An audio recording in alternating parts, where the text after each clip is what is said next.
I was a struggling taxi driver, just trying to make ends meet. I picked up a heartbroken old man on his way to his wife's funeral.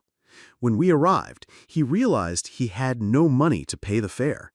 I saw the grief in his eyes and told him the ride was on me. After the service, he handed me a sealed envelope. I thought it was a thank you note. It wasn't. It was the deed to his mansion and a letter that would change my life forever. Before we get into the details of that rainy day, I'd love to know, what city are you watching from? Let me know in the comments, and be sure to subscribe for more stories every day. Okay, let's start that taximeter.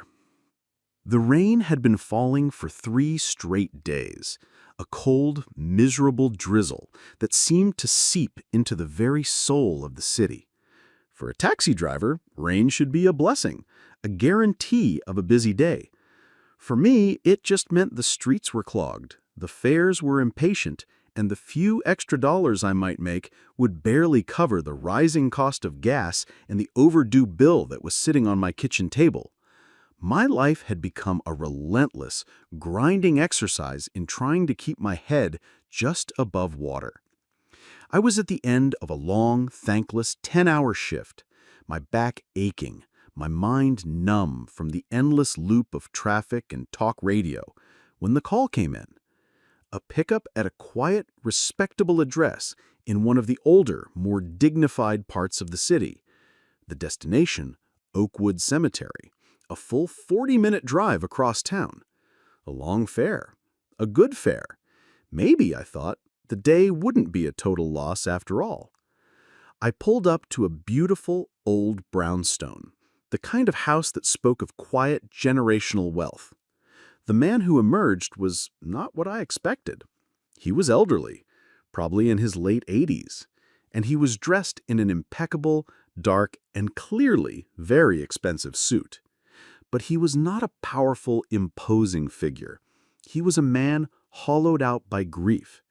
His face was pale, his eyes were red-rimmed, and he moved with the slow, fragile delicacy of a man whose entire world had just been shattered. He got into my cab without a word, just giving a small, shaky nod when I confirmed the destination. We drove in silence for the first 10 minutes, the only sound the rhythmic thump-thump of the windshield wipers, and the soft, almost imperceptible sound of the old man quietly weeping in the back seat. I was not a man who pried into the lives of my fares, but the depth of his sorrow was a tangible thing, a heavy presence in the small space of my cab. I finally broke my own rule. "I'm sorry for your loss, sir," I said softly, my eyes meeting his in the rearview mirror. He looked up, his eyes, a startlingly clear blue, full of a surprise that I had spoken at all. And then the story just seemed to pour out of him, a torrent of grief that had been held back for too long. "It's my wife," he whispered, his voice a dry, papery rasp. "My Clara. We were married for 62 years. 62 years!" He shook his head, a look of profound, childlike disbelief on his face. "I woke up this morning and I reached for her, and she was just gone. How do you say goodbye to 62 years? She was my entire world. It was always just us. We never had any children. It was just me and my Clara." He told me about her. He told me about how they had met at a dance after the war. He told me about the small business they had built together. He told me about her laugh, about the way she would arrange the flowers from her garden, and about the life they had built in that quiet brownstone. He spoke not to me, really, but to the ghost of her, to the empty space in the car beside him. And I just listened. For 40 minutes I just drove and I listened, a silent, anonymous witness to the final, beautiful, and heartbreaking chapter of a great love story. When we finally arrived at the grand wrought-iron gates of Oakwood Cemetery, the rain had softened to a gentle mist, He seemed to pull himself together, straightening his suit, his face becoming a mask of stoic, formal grief.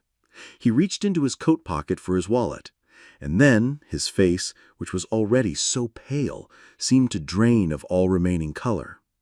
He began to frantically pat all of his pockets, a look of fresh new horror on his face. "My wallet," he whispered, his voice a panicked, reedy thing. "Oh, my dear God, in my grief, in my haste this morning, I must have left it at home, on the dresser." He looked at me, his eyes full of a profound and deep embarrassment. "Young man," he began, his voice trembling, "I am so terribly sorry. I don't know what to say. I can't pay you." I looked at the fare displayed on the meter, $97. It was more than I had made in the last 5 hours combined. It was the money I needed for my daughter's new winter coat. It was the money for the overdue electric bill. And then I looked at the old man in my rear-view mirror, a man who was about to walk into that cemetery and bury his entire world, a man who had just lost his Clara after 62 years. I reached out, and with a single, decisive click, I turned off the meter. The $97 figure vanished. I looked at him in the mirror, and I gave him a small, genuine smile. "Don't you worry about it, sir," I said, my voice soft. "Today, this ride is on me." I sat in my taxi, my heart aching, and I watched him walk through those grand, wrought-iron gates to go and say his final goodbye. I had no idea that my simple, small act of compassion was not an ending, but a beginning. I had no idea that the choice I had just made, the choice between my own desperate need and a stranger's profound dignity, was the best and most profitable business decision of my entire life. I watched the old man, Mr. Albright, walk through the grand wrought-iron gates of Oakwood Cemetery, a small, solitary figure in a vast, quiet landscape of stone and sorrow. My hand was still resting on the taxi meter, the place where the $97 fare had been just moments before. A part of my brain, the practical, pragmatic part that was constantly worried about my next rent payment, was screaming at me, "What did you just do? That was a whole day's earnings. Get back to work. You can't afford to be a saint." I put the car in drive, my foot hovering over the accelerator, but I couldn't do it. I looked back at the cemetery, at the lonely figure of the old man making his slow, heavy way up the winding path to a distant gravesite. He was completely and utterly alone. There were no other cars in the visitors' parking lot, no family waiting for him, just him and the priest, and 62 years of memories. And a new, more powerful thought pushed aside my financial panic. How was he going to get home? This cemetery was in a remote corner of the county, miles from the nearest bus stop. There were no other taxis waiting here. The thought of this heartbroken old man on the single worst day of his life being left stranded after burying his own wife, it was just too cruel to bear. With a sigh of resignation at my own soft heart, I pulled my taxi over to a discreet spot across the street, parked under the shade of a large oak tree, and I killed the engine. "What's another hour?" I thought to myself. "You can't just leave him here." It wasn't just about the money I had lost on the fare. It was about the money I was now actively choosing not to earn, the time I was giving away for free, all for the sake of a stranger's dignity. I waited for over an hour. I watched the small, lonely funeral from a respectful distance, a silent, anonymous observer in a yellow cab. I saw Mr. Albright standing by the graveside, his shoulders shaking. I saw the priest say his final words, make the sign of the cross. I saw the other 1 or 2 people who had been there give my passenger a brief, awkward hug, and then leave. And then he was alone. Just a small, dark figure standing over a patch of freshly turned earth. Finally, after a long time, he turned and began the slow, heavy walk back towards the cemetery gates. I started my engine and pulled my taxi up to the entrance, intending just to offer him a quiet, free ride back to his home. no questions asked. But the man who walked out of those gates was not the same man who had walked in. The profound, broken grief was still there, etched into the lines on his face. But the confusion, the panicked, lost look was gone. In its place was a new, strange, and completely clear-eyed resolve. He looked like a man who had just made a final and very important decision. He walked directly to my cab and opened the back door. "Sir," I began, my voice gentle, "are you ready to go? I can take you home now." He got into the back seat and looked at me, his gaze direct and with an intensity that was almost unnerving. "Young man," he said, his voice no longer the trembling, papery rasp from before, but a quiet, firm, and steady instrument. "You have shown me a profound and unexpected kindness on what is, without a doubt, the worst day of my life.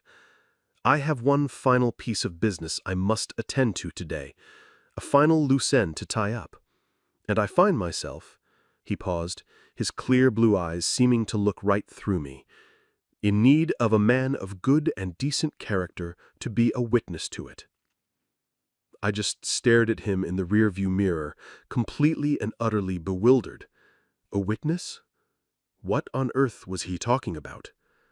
I had planned to go home and to simply fade away. But your small act of compassion has reminded me that there is still some good left in this world, and it must be rewarded. He then gave me a new address, an address in the city's most expensive and powerful financial district. "Would you do me the honor," he asked, his voice now a quiet, formal request, "of driving me to my lawyer's office?" The request was so strange, so out of place, that I couldn't even begin to process it. My passenger, the sad, lonely, and broke old man who I had been pitying, was now speaking with the quiet, confident authority of a king. But I had come this far. I couldn't say no now. "Yes, sir," I said. "Of course." I put the new address into my GPS. The screen lit up with a route that would take us to a gleaming 50-story tower of glass and steel, a building that housed the most powerful law firms and investment banks in the state. I had started my day as a simple, struggling taxi driver. Now, through a bizarre series of events, I was a good Samaritan, a confidant, and apparently a formal witness to some unknown final act. As I pulled away from the quiet, lonely cemetery and headed towards the glittering, powerful heart of the city, I had a strange and powerful feeling that this was no longer just a simple fare. I had stumbled, by a complete accident, into the final, dramatic chapter of this old man's mysterious story, and I had no idea what part I was about to be asked to play. I looked at the old man in my rearview mirror, his request hanging in the air between us, as strange and as heavy as a ghost. I find myself in need of a man of good and decent character to be a witness to it. My mind raced, trying to make sense of the situation. I was a taxi driver. My job was to take people from point A to point B for a fee I had already waived. It was not to be a character witness in some unknown private legal matter for a man I had met just 2 hours ago. Every rational instinct in my body told me to politely refuse, to take him home as he had originally asked, and to get back to the familiar, uncomplicated world of my own life. But I couldn't. There was a look in his eyes, a new, clear, and powerful sense of purpose that was utterly compelling. And besides, I was already a part of his story. I had to see how it ended. "Yes, sir," I said, my voice quiet but steady. "I would be honored." The drive from the quiet green solitude of the cemetery to the hard concrete and glass heart of the city's financial district was a journey between two worlds. The silence in the cab was different now. It was not the heavy silence of grief, but an expectant, thoughtful silence. It was Mr. Albright who broke it. "Tell me about yourself, son," he said, his voice no longer that of a passenger, but of a man conducting a quiet, informal interview. "What's your name?" "Jack, sir. Jack Riley." "Jack," he repeated, as if testing the weight of the name. "Tell me, Jack, are you a happy man?" The question was so direct, so personal, that it took me by surprise. I thought about my life, the long hours, the constant worry about money, the small rented apartment, my wife's medical bills, my daughter's dreams of a better life. "I have a family that I love very much," I answered honestly, "and that makes me happy. The rest of it, the rest is a struggle." "I understand," he said quietly. He then told me about his own life. He spoke of the vast, empty fortune he and his wife Clara had built together. He spoke of the cold, transactional world they had moved in, a world of powerful, greedy people who were their colleagues but not their friends. "We built an empire, Jack," he said, his voice full of a profound, ancient weariness. "But it was a kingdom of two, and now it is a kingdom of one, a lonely, pointless kingdom." He looked out the window at the gleaming 50-story skyscrapers that housed the city's most powerful law firms and investment banks. "I look at these buildings," he whispered, "and I see nothing but ghosts. Ghosts of deals made, of rivals crushed. There is no warmth here, no kindness." He then looked at me, his gaze intense in the rearview mirror, and he said, "Until today, your small act of kindness, your simple human decency, it was like a light being turned on in a very dark, very old room. You reminded me that the world is not just made up of people like them." He gestured to the towers of wealth around us. "It is also made up of people like you." We finally pulled up in front of the most impressive building of all, a sleek black tower of glass and steel. Sterling Tower, the name was carved in imposing letters above the grand entrance. The law firm, he told me, was on the top floor. The lobby was a cathedral of wealth, all polished marble and silent, intimidating security guards.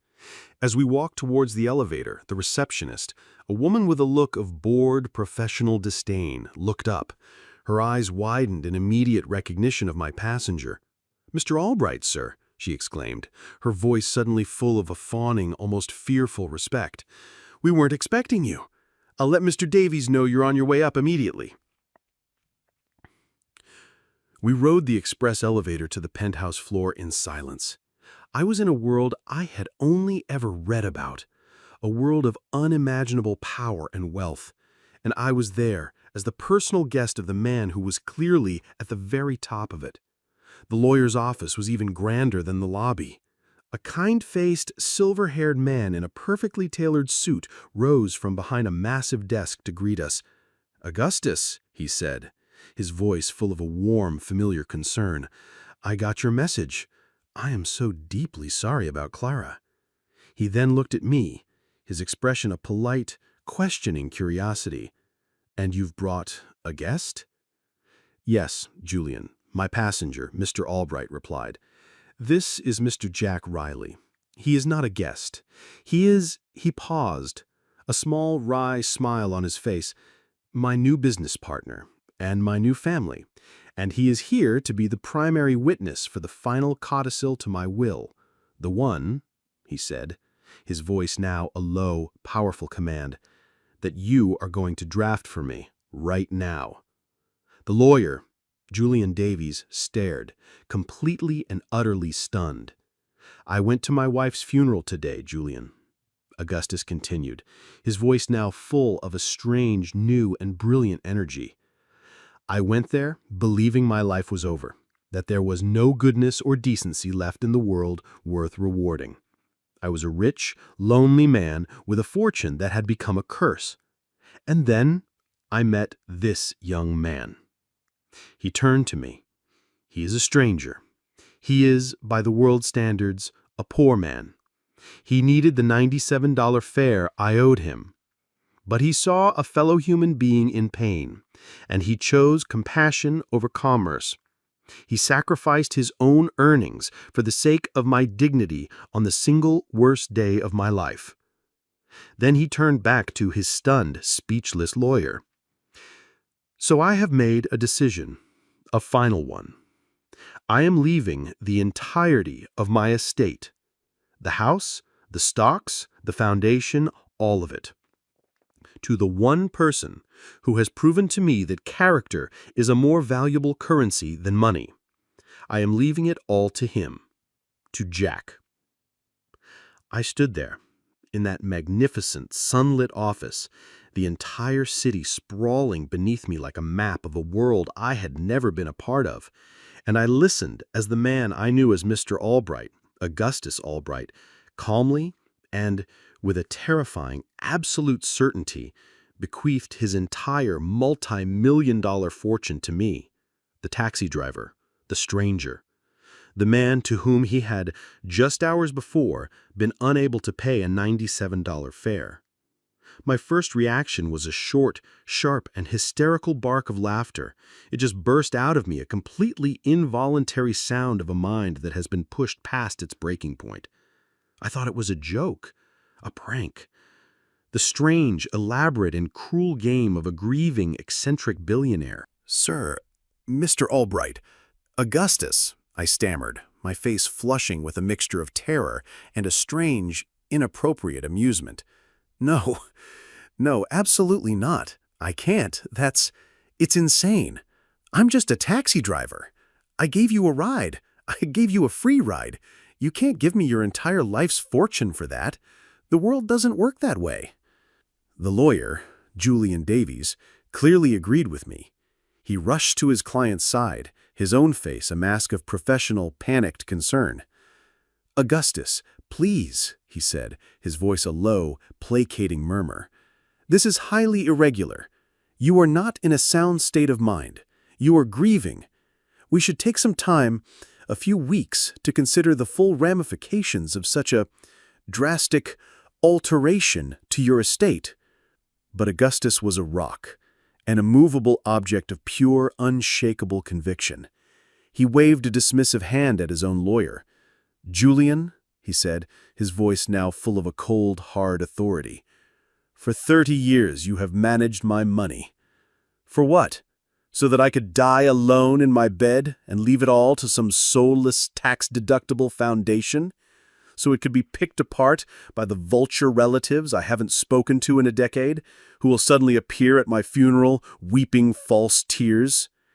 He shook his head, a look of profound disgust on his face. "No.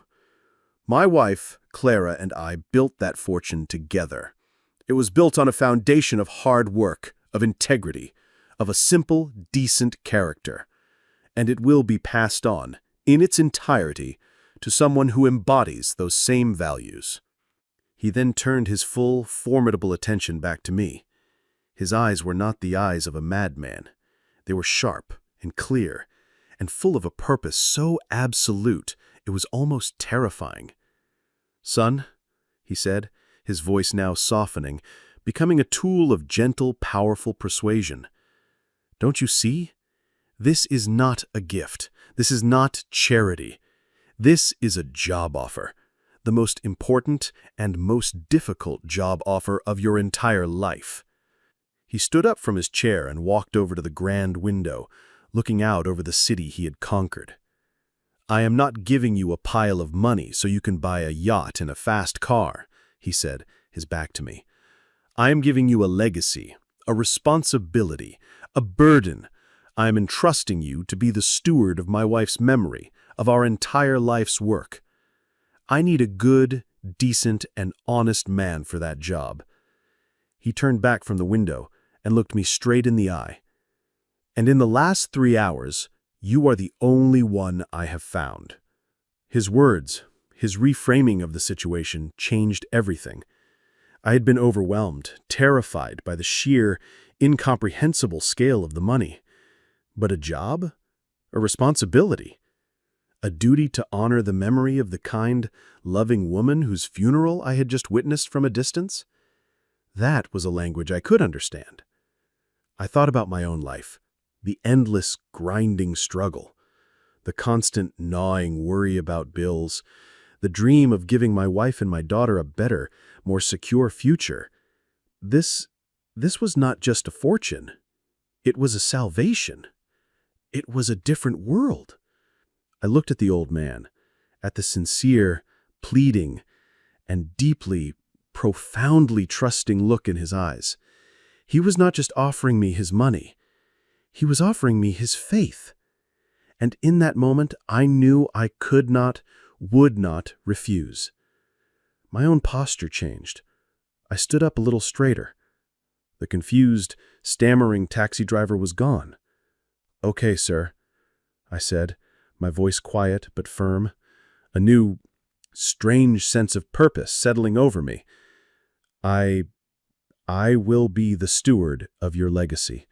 I will do my best to honor you, and to honor your wife, Clara." A slow, brilliant, and deeply relieved smile spread across Augustus Albright's face.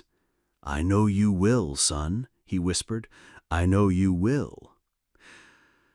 The lawyer, Julian Davies, seeing that his client was resolute and that I had accepted, just sighed, a sound of profound, weary resignation.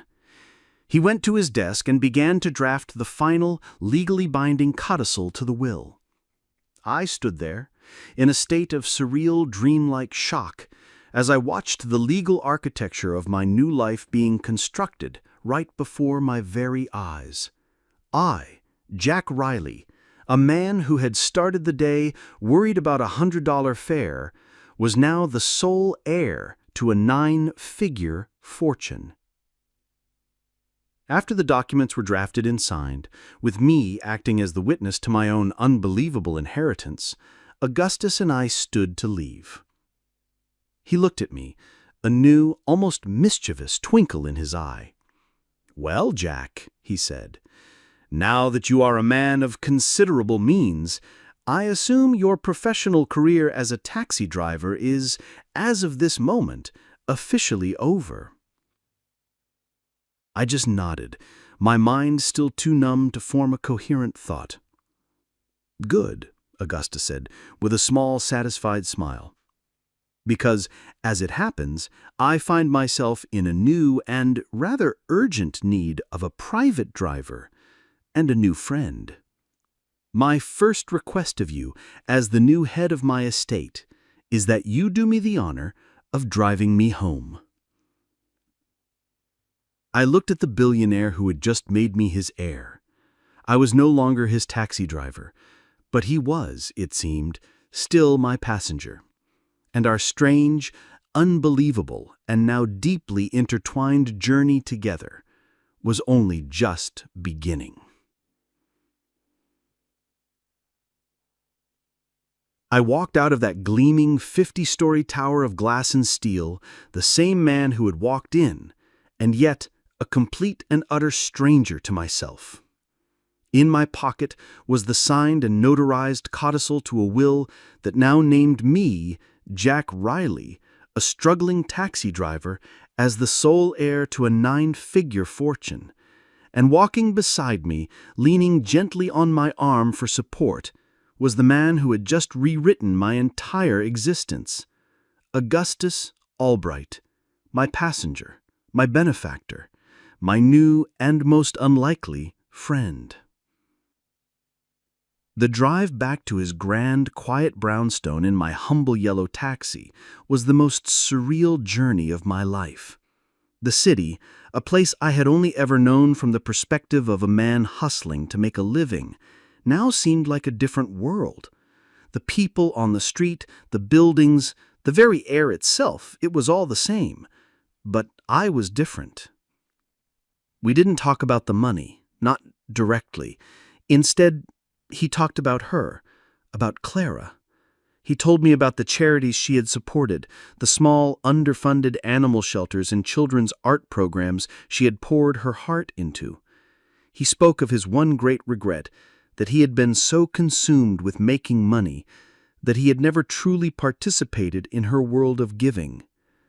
"The fortune was a tool for her, Jack," he said, his voice a low, sad murmur as he looked out at the city he had once owned.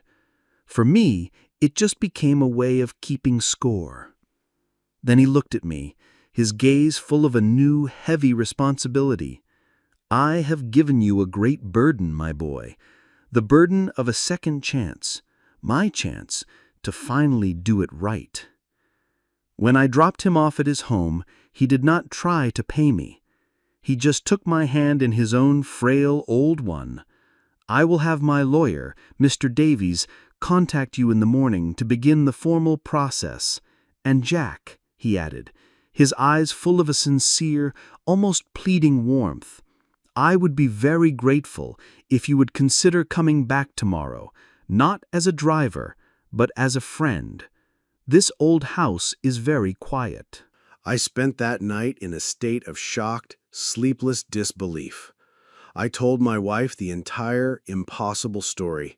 She, of course, thought I had lost my mind, until I showed her the copy of the legal document Mr. Davies had given me.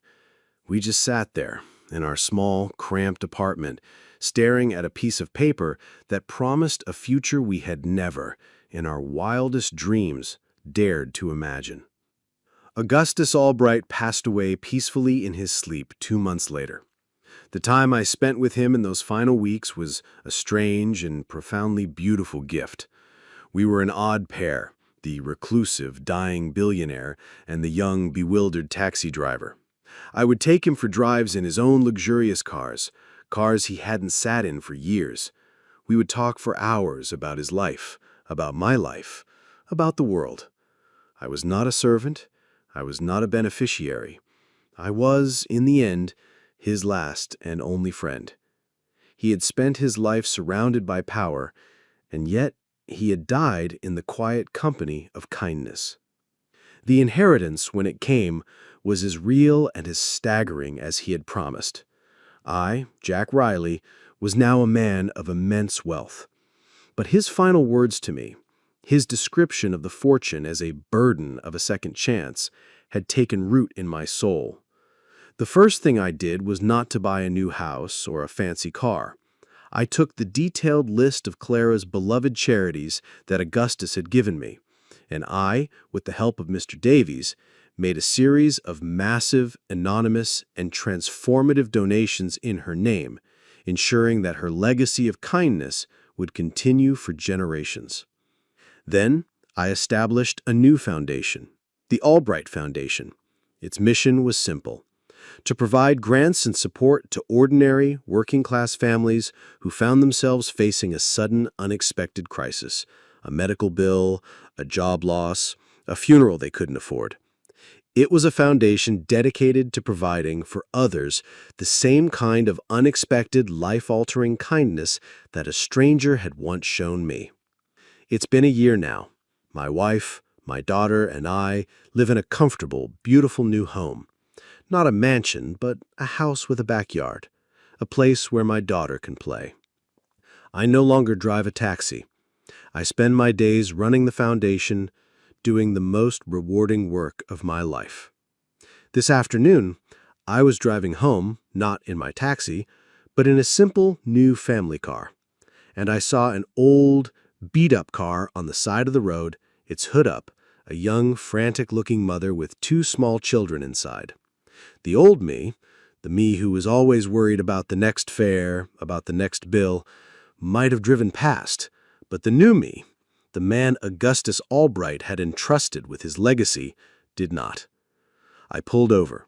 I got out of my car and walked over to her. "Trouble?" I asked with a warm smile. I know a thing or two about these old engines. As I leaned under her hood, my hands getting covered in the familiar, honest grease of a hard day's work, I thought about Augustus. I thought about how the most valuable, the most profitable, and the most life-changing fare I had ever had was the one I had given away for free. And I knew, with a certainty that was as warm and as bright as the afternoon sun, that I was finally, truly paying him back. An absolutely beautiful and heartwarming story about how a single act of kindness can change a family forever. What do you think of Augustus's final act of generosity? Let us know your thoughts in the comments below. If you were touched by this wonderful story of a second chance, please show your support by hitting that like button and be sure to subscribe for more heartwarming stories. Don't forget to click the notification bell so you never miss an upload. Thanks for watching, and we'll see you in the next one.